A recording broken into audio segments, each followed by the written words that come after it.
shared sense of both chronic and acute pain combined with a sense of genuine progress kept everyone communicating by noon when the meeting was scheduled to end. The people were positive, creative, and synergistic and wanted to keep talking. The very first commendation made by the developer was seen at the beginning when approached by all. It was synergized on and improved. And at 12:45 p.m., the developer and the two banks officer left with a plan to present together to the homeowners association and city. Despite subsequent complicating development, the legal fight was aborted and the building project continued to a successful conclusion. I am not suggesting that people should not use legal processes. Some situations absolutely require it, but I see it as a code of last, not first resort. If it is used too early, even a preventive sense, sometimes fear and the legal paradigms create subsequent to an action process that are not synergistic. All nature is synergistic. Ecology is a word which basically describes the synergism in nature. Everything is related to everything else. It is a relationship that creative powers are maximized just as the real power in these seven habits in their relationship to each other, not just in the individual habit themselves. The relationships of the parts is also the power in creating an synergistic culture inside a family or an organization. The more genuine the involvement, the more sincere and sustained the participation in analyzing and solving problem, the greater the release of everyone creativity and of their commitment to what they create. This, I'm convinced, in the essence of the power in the Japanese approach to business, which has changed the world marketplace. Synergy works, it's a characteristic, it is a crowning achievement of all the previous habits. It's the effectiveness in an interdependent reality. It is a teamwork, team building, the development of unity and creativity with other human beings. Although you cannot control the paradigms of other in an interdependent interaction or synergistic process itself, a great deals of synergy within your circle of influence. Your own internal synergy is completely within the circle. You can respect both sides of your own nature, the analytical side and the creative side.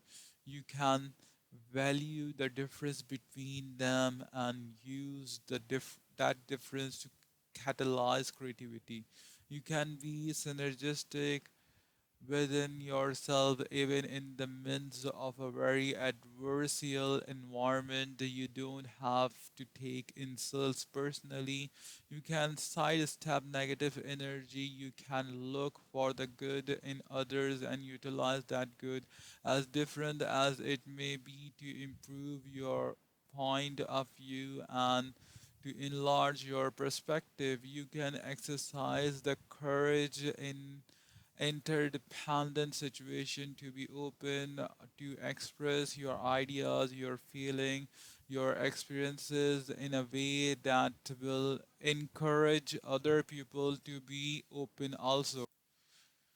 You can be synergistic within yourself even in the midst of a very adversarial environment. You don't have to take insult personally. You can sidestep negative energy. You can look for the good in others and utilize the good as different as it may be to improve your point of view and to enlarge your perspective. You can exercise the courage in the interdependent situation to be open to express your ideas, your feeling, and your experience in a way that will encourage other people to be open also.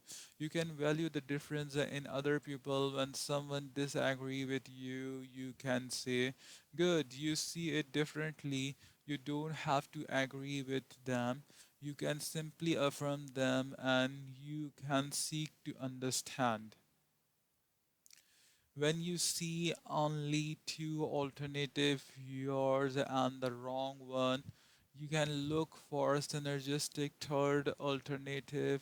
There's almost always a third alternative, and if you work with a win-win philosophy and really seek to understand, you usually can find a solution that will be better for everyone concerned.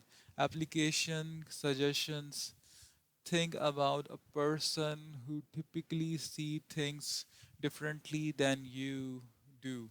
Consider ways to which those differences might be used as stepping stones to third alternative solution. Perhaps you could seek out his or her views on a current project or problem, valuing the different views you are likely to hear. Option 2. Point number two, make a list of people who irritate you. Do they represent different views that could lead to synergy if you had the greater intrinsic security and value the difference? Option point three, identify a situation in which you desire great teamwork and synergy. What condition would need to exist in support synergy? What can you do to create those conditions? Point four, the next time you have a disagreement or confrontation with someone, attempt to understand the concern underlying the person's position. Address those concerns in a creative and mutually beneficial way. Part 4, Renewal. Habit 7, Sharpen the saw. Principle of balanced self-renewal. Sometimes when I consider what tremendous consequences come from the little things, I am tempted to think they are no little things. Bruce Barton. Suppose you were to come upon someone in the woods working feverishly to say down a tree. What are you doing? You ask. Can't you see? Come the impatient reply. I'm sawing down this tree. You look exhausted. You exclaim, how long have you been at it? Over 5 hours, he returned, and I am beat. This is hard work. Well, why don't you take a break for a few minutes and sharpen the saw? You inquire. I'm sure it would go a lot faster. I don't have time to sharpen the saw. The man say emphatically, I'm too busy sawing. Habit 7 is taking time to sharpen the saw. It surrounds the other habits on the 7 habits paradigm because it is the habit that makes all other all other possible.